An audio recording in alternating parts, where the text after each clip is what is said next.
by Mr. Berry. And if we could have the pledge of allegiance following from Mr. Michael Hughes. If you all bow your heads, please. Let us pray, please. Oh, Heavenly Father, Lord, we thank you for this day. We thank you that you allow us to assemble here together and take care of the business of the Solid Waste Authority. We ask that you put your loving arms around each and every one of us and around all the employees of the Solid Waste Authority. Hold them close in your bubble of love and keep them safe, Lord. In Jesus' name we pray.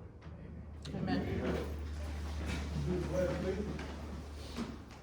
Pledge allegiance to the flag of the United States of America and to the republic for which it stands, one nation, under God, indivisible, with liberty and justice for all.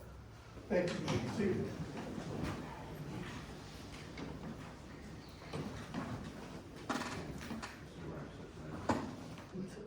Is there a motion to approve the agenda as prepared? So moved. Motion's been made, second. Made and seconded. Any comments? Good to vote. All in favor, aye. Aye. And we have minutes prepared from July 28th, 2020 from our regular meeting. Make a motion to be approved. Motion's been made. Is there a second? Second. Motion's made and seconded. Any discussion? Not hearing any. All those in favor of approving the minutes as prepared, please say aye. Aye. Recording started. And now is public input, and we do have a request from Ms. Amelia Wood to approach us. Amelia? How are you this evening? Good, thank you. My name's Amelia Wood, and at your last meeting, your last board meeting, you discussed the email that I sent to Mr. Oz, Ms. Creech, and Mr. Johnson. It was interesting to me that Mr. Jones was the one who brought it up because I didn't send it to him.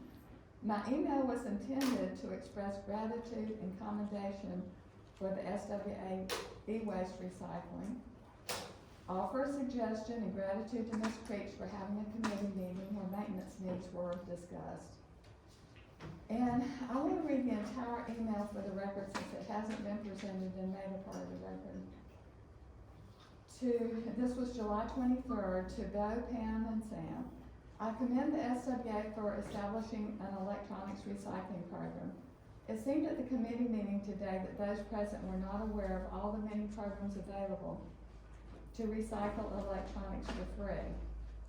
The SWA should publish this on your website to reduce your cost. Many people are aware of this and return old products when they buy something new. Fortunately, the options available if the SWA did not have a program are more than those mentioned at your committee meeting. Go with them in the woods and burn them. Here are just a few, and I give the links to the EPA electronics recycling website. There's a link on the SWA website to South Carolina DHEC, and then that has a link to retailers. A more direct link for residents such as the EPA link above would be more helpful and help residents that were searching to have more convenient options. It could also save money for the SWA. Thanks for deciding to have more committee meetings, Pam, and to discuss more things in the front room. For those of you who were not at the committee meeting, which I think included Mr. Jones, the reason I brought up the subject of other options for disposing of e-waste is because Mr. Berry asked what would happen if the Solid Waste Authority didn't have a program for collecting e-waste. He obviously needed an explanation of the e-waste law in South Carolina and was only told by Mr. Besant that the e-waste would probably end up in the woods or it would get burned. No one mentioned to him that it's collected by some retailers in the area, such as Best Buy, at no cost. Because the extended producer responsibility law in place right now in South Carolina requires all producers of computers, monitors, printers, and televisions that are sold in South Carolina to take back the used products. It also requires businesses that sell these products to only sell products from manufacturers who have registered in the state and agree to take their products back at the end of their life. Admittedly, it's not the best law. One reason is that it only covers a few electronic devices and not all the ones that are sold today. Hopefully the new law will correct that. No matter how the new law is written, electronics recycling is gonna continue to be expensive, and the consumer who will be the one who ultimately ends up paying for it one way or the other. One thing that I'm concerned about is what's happening in Erie County to all the electronic devices such as tablets, e-readers, phones, etc., that have not been banned from the landfill. Even though these devices are small, they still contain hazardous materials. I've read that even though e-waste makes up only 2% of the waste stream, it accounts for 70% of all the hazardous waste in the landfill. I don't know if anything other than the banned items are collected here for recycling. One thing that I think we can be sure of is that because of our love affair with electronic devices, we're gonna continue to have to deal with this issue, and it's gonna be costly. Any proposed solution is gonna be complicated. 1 minute. Speaking of cost, that's one thing I think hasn't been discussed officially by the SWA board for several years. Where's the dirt gonna come from to fill the bar pits for the landfill expansion? How are you gonna pay for it? How are you gonna continue to pay for recycling anything?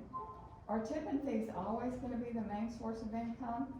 When are tipping fees gonna be increased? I can only presume that you're discussing these things in the back room because I've not heard them discussed here in the front room. If you're doing your job, you're discussing revenue shortfalls and how to deal with them somewhere, sometime. I'm just not hearing it, and I've got a lot of unanswered questions. And this is all just my opinion. Thank you for allowing me to speak tonight. Thank you, Ms. Wood.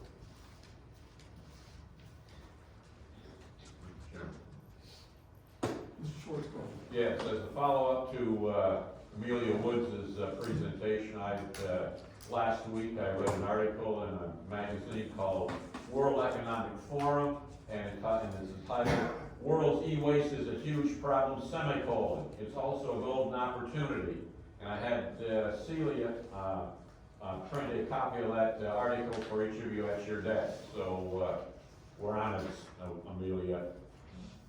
We're gonna be addressing e-waste further in the meeting today. But I wanted to let everyone know that's where it came from, so. Thank you. A few preliminary comments. One is be sure to use your old microphones. We had an incident of a storm that took out our electrical systems, and we're gradually putting them back in place. Among the systems that are not working is our audio-visual equipment. We have a projector that's on loan, because you might recall from last month, our projector was out of order. And by sending it out, we saved it.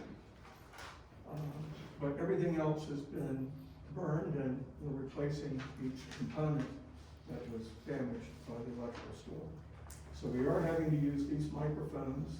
We're using our old system of recording so we can properly have a accounting of this meeting. And we're recording it by telephone, so we will have a telephone recorded image of this meeting. So do use your microphones so we can be sure to record your comments. The other housekeeping issue I want to bring up is obviously, Danny Knight is not with us this evening. Danny felt a little ill yesterday afternoon, and we took his temperature and it was 101. And protocol calls for him to immediately leave the facility and to have a checkup, which he did. Luckily, it's a cold. And we're so fortunate that it's something common and it's not something that is of large concern. He was able to get a COVID test and results in within 45 minutes, and he is negative. And he is feeling better already this evening and hopes to be back at work actually tomorrow. But we're missing him this evening, and we missed him to a prior meeting that some of us held this morning. So added to your prayers, Mr. Berry is a quick recovery for our director. And our first order of business after our input is departmental reports and updates, and the first is recycling and corporate affairs. Esther, if you would please. Good evening. Good evening. I want to begin with a few updates. I'm going to start with our fiscal year 21 DHEC grant request and what we've been awarded. Back in March, we did submit grant requests to DHEC, totaling $198,300. Because of COVID-19, all of the, grant submissions that happened in March are usually turned around and we have knowledge of who's received what by May. But because of the virus, it was bumped up to this month, so we received notification this month of those grants that we were awarded. They're listed in your packet as well as on the screen. As opposed to what we requested, the $198,300, we did receive grant funding in the amount of $136,300. $62,000 less than what we requested. Just for your information, where that money came from, the $62,000 we did not receive. If you look under waste tire grants, you'll see there's a $0 amount next to equipment. We did request, open top containers for tire disposal. That was not approved. With waste tire grants, the main, funding that you will always receive would be contractor costs. If there's funding available for things such as equipment or other costs, and the other costs, we did request $5,000 to do a tire buyback event again. Those things are funded if funding is available. If not, they aren't. So that's where that went. Under the used oil grant, it's showing $39,500 for equipment there. We did request $59,000 worth of equipment. Again, funding is allotted. And they try to make sure every county that requests funding does receive funding if their application is in line.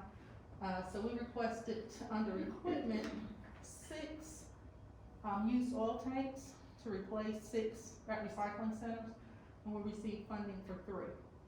So that was the difference in that cost.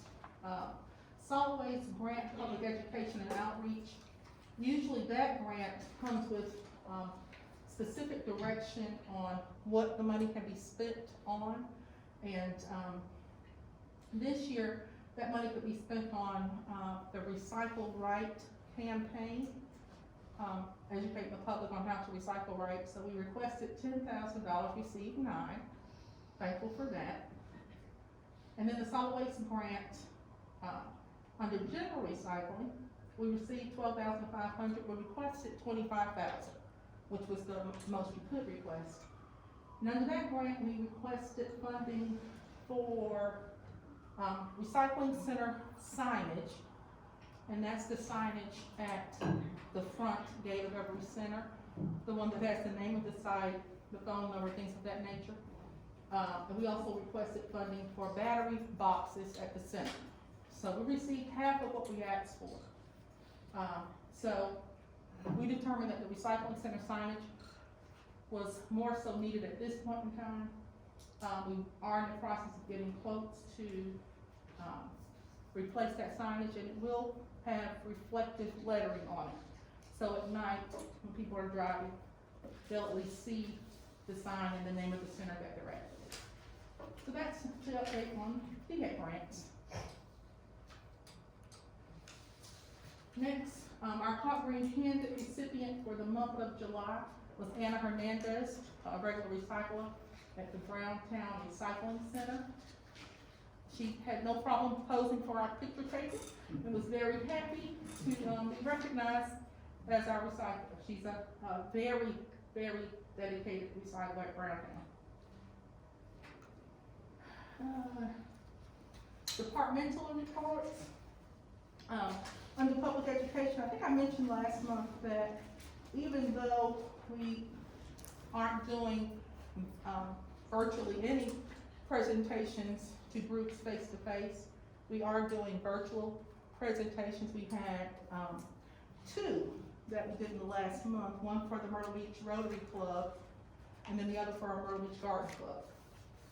And those presentations were done through Zoom. Works very well. We're working on presentations for the schools, so that when they're back in school, we'll have a selection of presentations they can, we can either do live through a meeting with them through Zoom or pre-recorded. either way. We're also, contacting civic groups, regarding the availability for us to do virtual presentations. In addition, we're still pushing out the Watch Out Wednesday videos. I hope you all are. I personally enjoy those. Yeah, they, I look forward to them every year. we enjoy doing them too, if you couldn't tell. We do enjoy putting those together. We've got our calendar set through mid-September, I think now. So continue to watch out for Wednesdays. Tomorrow will be very They've all good. been subjects too that should be of general interest. I know a lot of parents who are homeschooling their children Mhm. look forward to these too, because it's great, they can develop information around these videos. Yeah, So that's neat. it's turned out to be a very good, educational tool Yes. all the way around. Yes. So it did. And tomorrow, you'll be really interested in tomorrow's. Tomorrow's is on the, Grab a Bucket SC campaign. So yeah, so we'll actually have guest speakers tomorrow. So tune in for our guest speakers tomorrow. Yes, sir. Where do you, are we doing anything to, inform the public that Watch Out Wednesday is available, they should, watch or look at it, or contact it, or see it? Anybody who's, connected to our Facebook page Okay. sees They it get there. They get it. And every video, once it's, actually, before it's even on Facebook, it's already loaded on our public education page on YouTube, which you can access from our website, Okay. under public education. And we're building a library that way. Mhm. Yeah. I think we need to inform people that, Janet, you We published. need to something. figure out how to do that. Now, that they, that's available, and because I don't want to turn out being one of the best kept secrets in Horry County. And I'd also like to thank you for being responsive to the Chirping Birds and other people that have had programs they wanted for you to go along with and do some things to educate on that, and they appreciate it. Thank you. yes, ma'am. Unincorporated collection system. It's, in your packet as well, again, on the screen. Just referencing how we're doing and how we're doing as far as pulls and tonnage at the centers. As you can see, pulls, we're up 11.6% as compared to last July, and tonnage is up 9.74%. Those numbers still seem high. Pulls are higher than we would anticipate this time of year. Tonnage is not too terribly higher than what we would expect. It's still a little high. But both pulls and tonnage are down as compared to last month. So we're starting to see things kind of fall back into a semi-normal state when it comes to usage of. Pre-COVID level. Yes, sir. That's all I have, unless you have any questions. Any questions of customer? Thank you. Thank you so much, Esther. Apparently, Chief got their attic garage is cleaned out, so there's no. I doubt it. I isn't yet. Good afternoon. And Jan, how are you? I'm good, thank you. And our next topic is finance. Yes, Lucky sir. you're here. That's why I'm here. My report begins on page 24. We have started our new year, and as you can see through the first month of the year, we're trending not too bad. As you can see in the middle of the page, our solid waste is above budget at 10.7%. Mixed construction, just a little bit above budget at 8.8%, and yard waste is above budget at 9.4%. As you can see, tipping fees as compared to last year this time are down a little bit, a decrease of 2.66%. And as I'll show you in a little bit, that has to do with our solid waste tonnage being down a little bit. As you can see, the recyclable sales are almost right on budget at 7.74% of budget.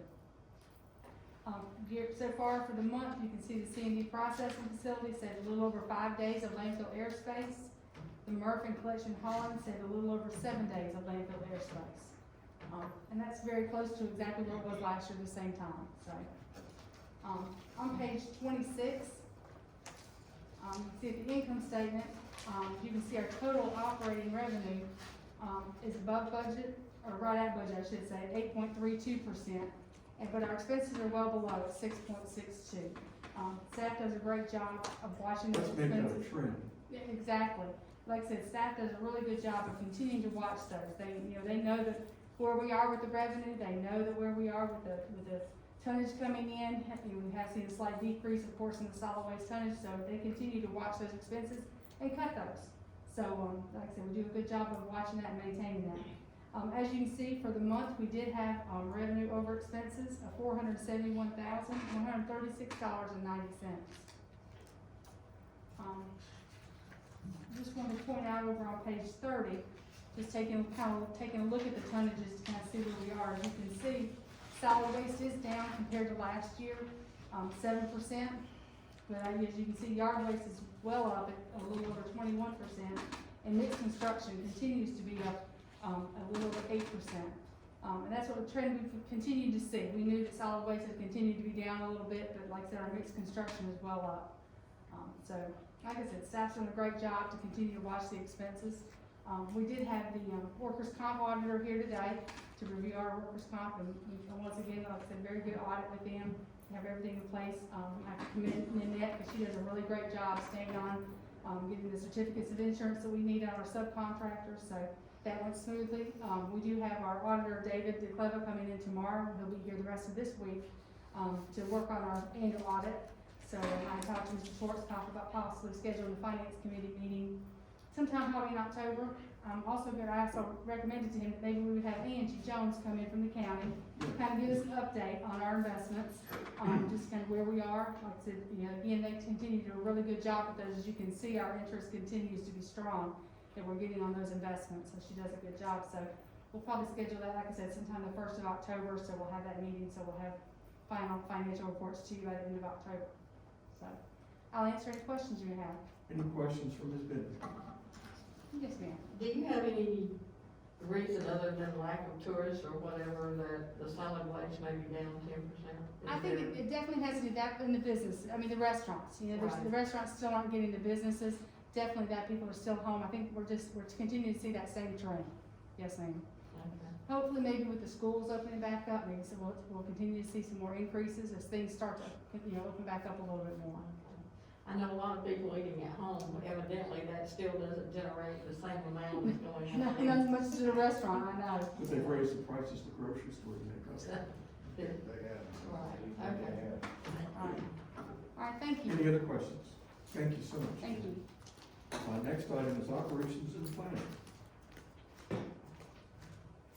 Michael Bessett. How are you this evening? Fine, sir, how about you? Let's see if I can make this thing work. When did that cease?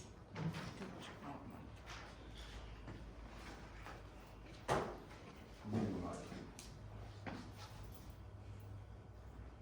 Put it back up, Susan. That's a good thing, man. Ready? There you go. This is the wanted to show you our picture. We got our new Aljon in, we're proud of it. It's the one that y'all approved for us to buy last year. Remember we ordered it, so to buy a brand new one. This is our rebuilt, remanufactured So one. that's the name for it now. It's an Ajon rather than Aljon. Aljon. Well, I forgot the other We one. couldn't afford to do it. The Aljon. The reproduction is a little So, short. but it is running, it's good, and it's running on the face, and, it's doing a good job. We think the overall compaction is gonna go up on it, on our, MSW. This unit weighs about 4,000 pounds more than the older unit we had. And it also has tips on it that are about 3.5 to 4 inches longer than the old tips were on our other Caterpillars.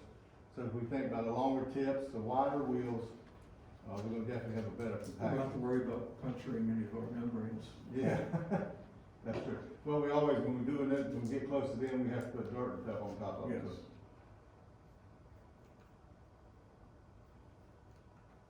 So I need to go this way? Yeah. There we go. All right, wanted to let y'all know, this month we had a problem out on the landfill where one of the sumps broke up underground.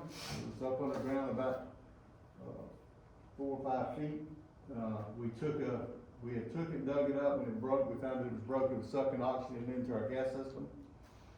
So we took it and patched it temporarily, and then we had the contractors to come out and repair it.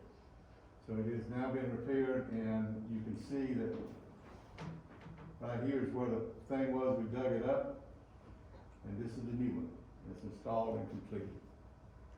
So that was around $40,000 to get that repaired. Well, all those pipes have to be welded.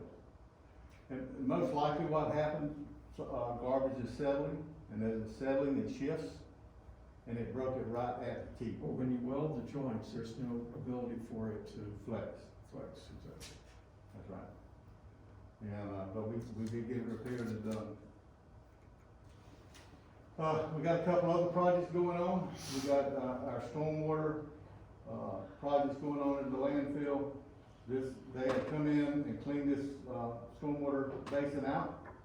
And we are currently building you can see where we're building a road in the middle of it. Well, this is a dam in order to keep the dirt. Before, when the dirt came into it, it would go all over the whole pond. So now we build a dirt with a spillway in the middle of it, that'll keep it all on one side. It'll be easier for us to maintain. And plus, we built, because of all the rain we've had the last few years, we have built this up higher to hold more retention of water. And the So, spillway is designed to have the flow. we had to get these approved through Horry County Stormwater. They've been approved and looked at.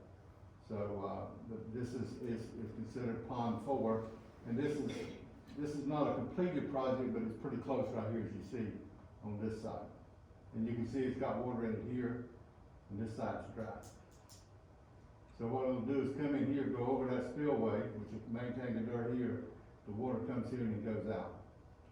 Goes through another, this system over here is where it will also, screen it before it goes on out into Sterrett's Pond. This is another pond. This middle was not in here before. I mean, you're going to spill it over into the dry area, then it goes through some filtering system? Yeah, it goes before through two it goes- filter systems before it goes out. Before it went through one. Okay, now it goes through three before we release it into the Right. Sterrett's Swamp. Do we test that water before we release Yes, it? we have to test it. We're required to test all stormwater this summer. Good questions. After every rain, if we got enough water running through, we go test it and send it off to make sure it's properly clear. We do all of our stormwater ponds on site.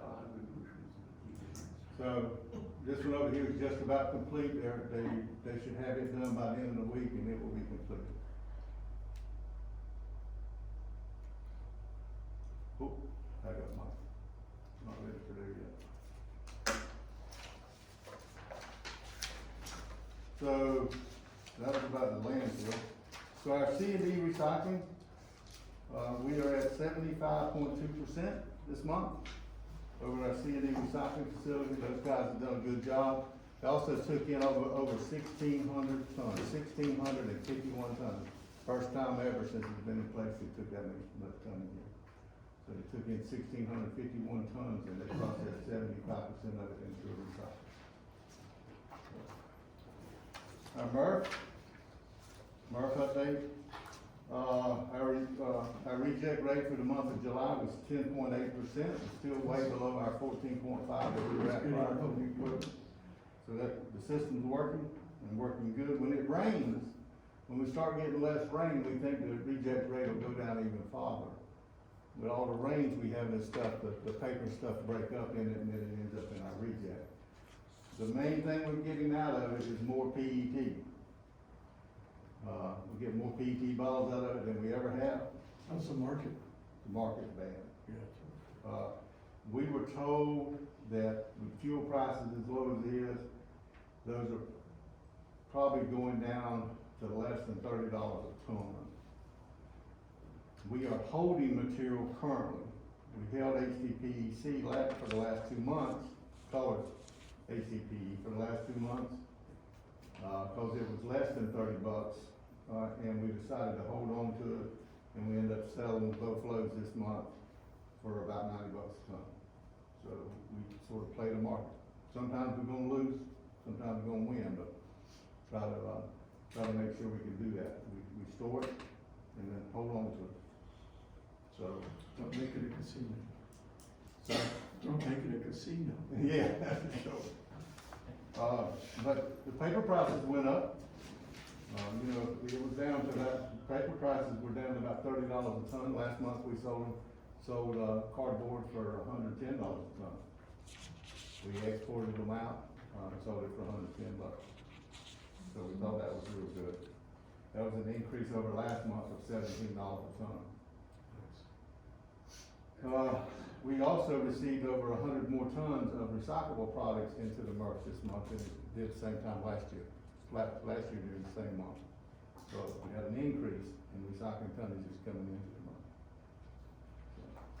Which we thought was a good indicator that people at home were recycling more than the restaurants did. I'm a driver of the month. Driver of the month is Robert Rivera. That way, Robert Reauber with Waste Management, been with us for 15 years. He was chosen by the landfill as the driver of the month. So his operators and things take pride in the picking somebody that's on the landfill, so. The one that says Roberts, I think it's probably an E in the whole on the slide. Guess this is the executive director's part. We're gonna break this one up. The first item under executive director is electronics disposal costs. And I'm gonna ask Pam Creech if she'll address this topic. Okay, for the rest of the board's information, August the 10th, the staff, and Bo Ives, Pam Creech, and Northwood Jones met with Wayne Beam, Senator Loftus of Greenville, and William Bailey, the House member from North Myrtle Beach. The subject was to dispose of electronics, TVs, and the sunset of the state law 486005 and the regulation 61124. That was the law that mandated that we did not put electronics in the landfill. That was sunset in 2021. A lot of discussion on those things. Originally, the mandate was supposed to be funded. It did not work out that way. So we were looking at the cost. Also, being from North Carolina, they also had a law like that because they didn't get it funded either, and because of the cost, their legislators are now talking about removing the mandate and putting it back in the landfill to keep from paying for this cost. And to me, that would be a really bad thing to do for them. I think it would be a bad thing when the discussions on this mandate come up in 2021 for South Carolina. So we invited the senator and the House member because this senator was on the committee when this law was done. Mr. Loftus was on that committee, and we wanted to discuss that. We wanted to look at some finances and what this actually cost. And when we saw it cost Horry County $580,420 last year for their part of that disposal, Conway over 15,000, Myrtle Beach over 2, North Myrtle Beach over 10. So just in this one county alone, it was over $607,000 for cost. It's been a little bit more than that before. Also, they're talking about what little bit, let's say Apple, $3 trillion company, last year paid in $3,900, which was a part of what they consider to be helping with this cost, which is nothing to help with that cost. We would like to see that mandate be that they pay for the cost of the disposal because they choose what they make these electronics with. This is also a tool, hopefully, if they do have to start paying for this disposal, that they would choose not to put as much toxins in their products, and to manufacture them where we or other, public or private, could actually recycle it. And it wouldn't be that costly, and it wouldn't end up in the landfill, so there were a lot of reasons for that. The total amount the state regulations generated in the last fiscal year was $119 from all the electronics people, that's all they paid in the South Carolina. And as you can see, just our county had to spend $607,000. Over the past 5 years, our records indicate that Horry County Fund 6's cost was over $3 million. And they're also telling us that this is likely to go up around 30 to 35% in the years that are coming up. So I think it is real important that our board, our opinion for the manufacturers and producers should be responsible under a legislation approach known as extended producer responsibility, and that do that. We've sent a letter to Mr. Gosnell. We've informed him how much this is costing his Fund 6. We also want to work with the South Carolina Association of Counties. We're in the process of getting the records to see exactly how much the counties, if we can, throughout the state are expending that. And as we know, whether it's the city, the county, the state, or the federal government, it's actually the taxpayer is paying to have this done. So we're concerned about this, and we're going to be meeting with other people. We had a meeting today at INR, and we did this presentation to the INR members. They were very interested. I think they were very surprised at the amount of money it was costing them every year. And to add it to that, and the other 30% that would be done. And I think they were very interested and said they were interested in working with our legislators to get this resolved, so that when this mandate is in committee, that they can get that funded as much as possible. One of the councilmen asked me if we could grind electronics, refrigerators, TVs, and so forth. We cannot do that. That would put more toxins if you did that, and we also don't have the equipment. I'm not sure what equipment you would get to do that. But that is something that we actually cannot do. So we're in the process with working with the staff, and the senator and the House member, and looking forward to being involved in the discussion of mandating funding for those electronics. So if there are any other board members that appreciate it, Mr. Carl, that you got that, I will read that, because we need to have everything, finances, what other people are doing, everywhere. We have several states that are really, Vermont, I believe, is really the #1 as far as mandating the responsibility back to the manufacturer for what their product is, how they manufacture it, and how it's disposed of, and to be responsible for that. So we are involved in getting all of that together, and if anyone has any questions or suggestions, Any questions of Ms. we'd Creed? certainly like to hear it. One question, have you put together a strategic plan as how, even if it's mandated, and I understand that we're already mandated, but we didn't collect anything, how do we regulate that? How do we make sure that Apple or Best Buy or whoever pay what they're supposed to pay in order for us to make this work? Senator Loftus and the House member, I was really pleasantly surprised that we had the conversation that we did, and that Mr. Loftus had actually been on that committee. I don't think anyone, until we put these figures together, had a clue the amount of money every year that it was costing to do that, and the lack of money that the manufacturers were willing to contribute.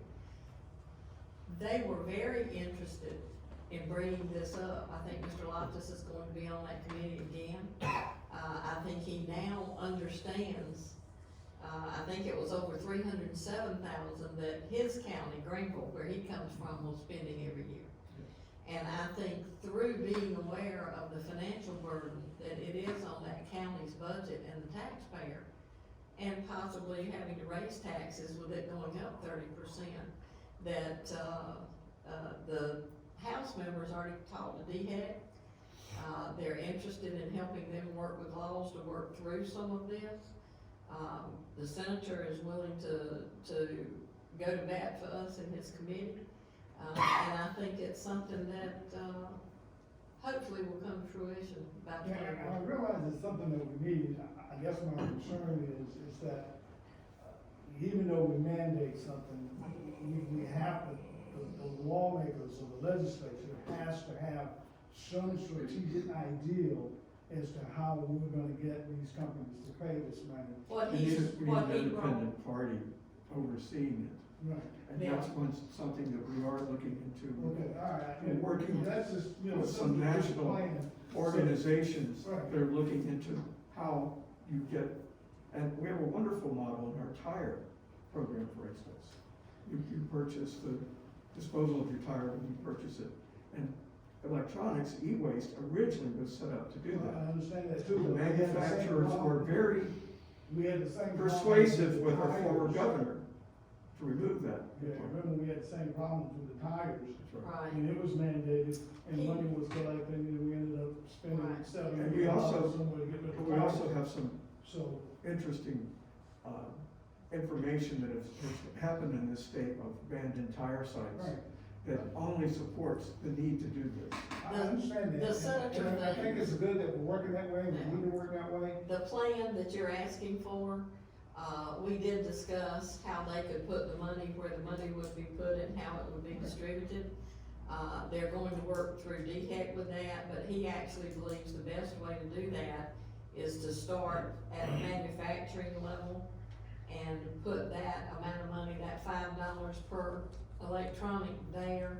We did go through all of that plan and what he plans to do that, and where he thinks that he can best get that done and get the other senators and House members to vote for that.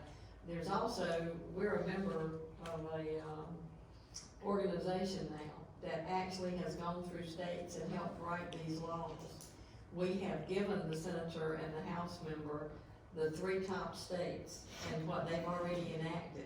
And what we're doing is writing up something for him that will enact that here and be put in the committee and actually to be voted on. It's known as the Product Stewardship Institute, and they've been working on this for 20 years.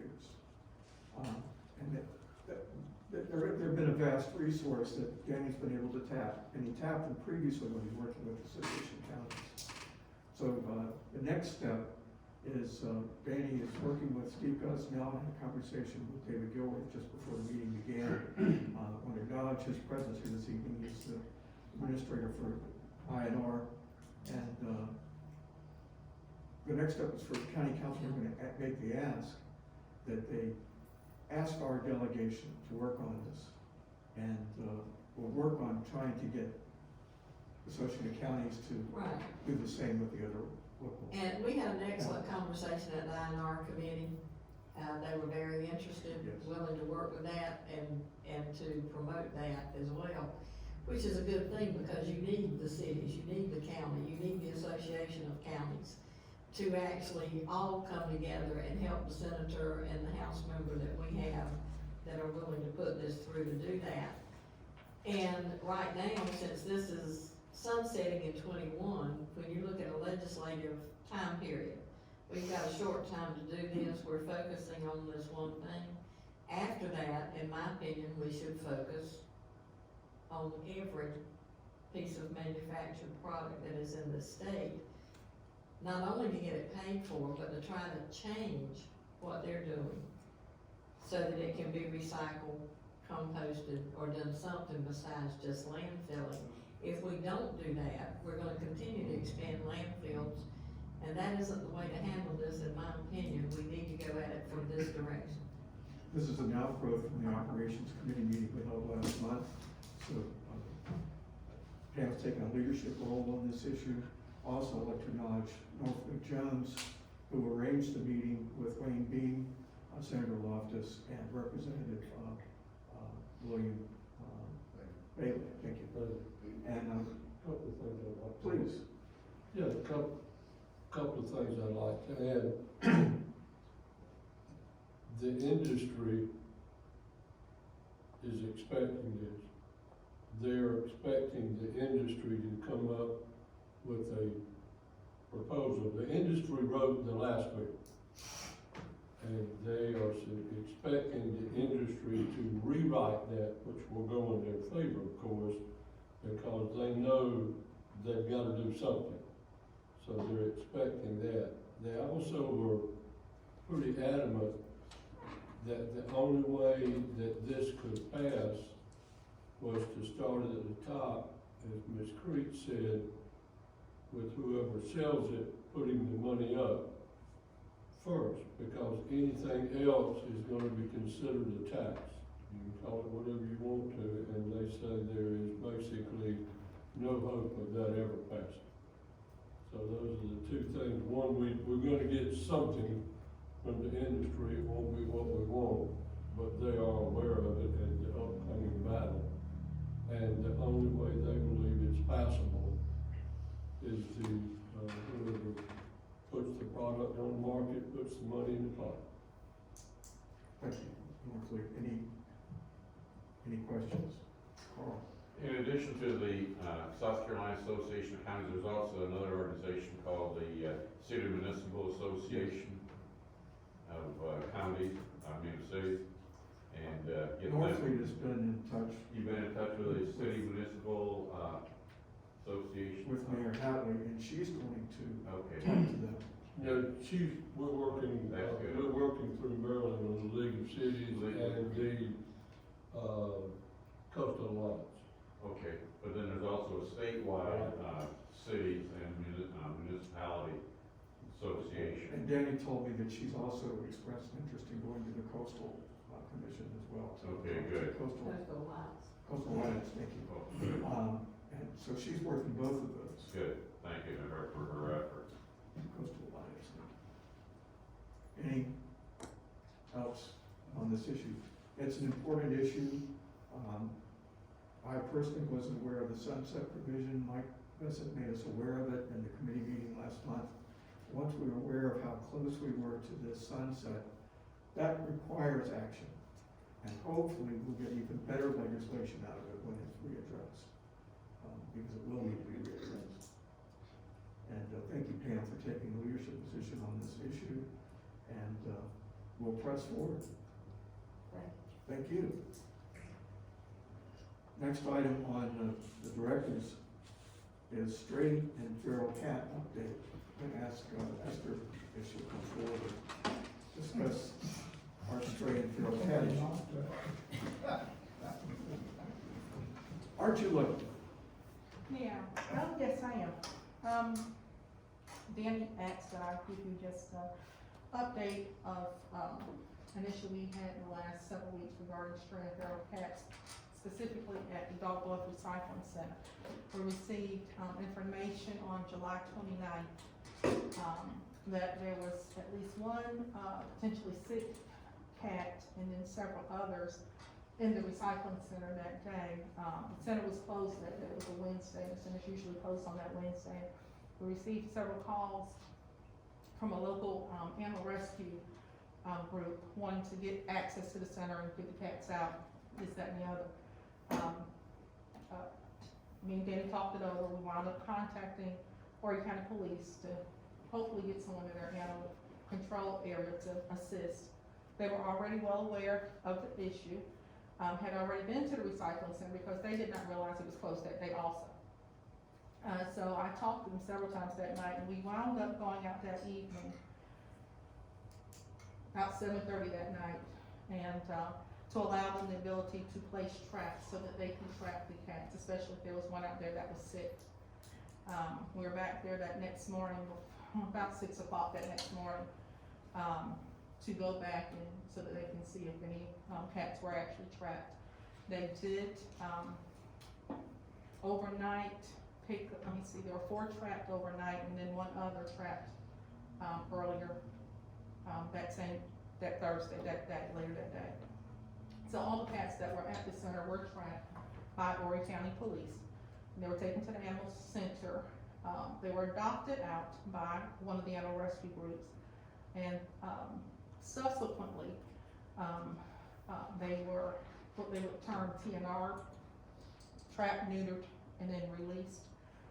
They were released, unfortunately, back in the recycling center, which poses a problem because we can't have cats in recycling centers. There are too many liabilities that are there with cats in the center. We did contact, Horry County Police, and let them know that the cats were back because there was some confusion as to why the cats were back, because we kinda got confused as to who said the cats can go back, when in essence, nobody of authority said they could. So, the animal rescue group again contacted us about going in and trapping, the cats to get them back out of the center. Again, it's a liability. We, in the midst of all this, contacted the South Carolina Workers' Compensation Trust to make sure our policy that said, this is the reasonings why we can't have anybody feeding, trapping, petting, feral or stray cats, was in line with their statutes, and it is. We did talk with, Sergeant Hutchinson last week with Horry County Police about retrapping the cats, and he said, they had no problem going back in and doing exactly what they did the first time around. In the meantime, however, we believe that the cats have been trapped. We have not seen any cats at that center since probably, mid last week. And based on some things I've read, on social media, I believe the cats have been trapped outside of the center and, taken off. We have not seen a cat, not even one cat at this recycling center in the last 5 days or so. Again, it's, we've always had a policy with our site attendants not to feed stray or feral cats, raccoons, dogs, doesn't matter. We don't feed animals at recycling centers, because of the liability it can cause, not only our employees, customers, just very high on that scale. And we will continue to work with Horry County Police if and when there is an issue of any kind of stray animal in a recycling center to make sure they're properly taken care of. You have any These questions? groups do a phenomenal job on trapping and neutering, but they're not controlling the transmission of disease. And our liability is just too great. Yeah, I don't know if you've ever If seen, you look on page 61, you see the inter-office memorandum regarding this. yeah, And, we operate the centers for Horry County, they are not our centers. And we need to honor Horry County law. mhm. We can't pick favorites in this skirmish, we need to follow the law, and we need to be concerned about the transmission of disease. I've never seen a trapped feral cat before until that Thursday morning. And I wouldn't get here to trap myself because they're truly they're wild animals. They don't care to be trapped. So, I was nervous My when heart they goes were out to the traps. people who are concerned about animals, but, this is an issue that we really need to follow the law. Mhm. So you can read over this memorandum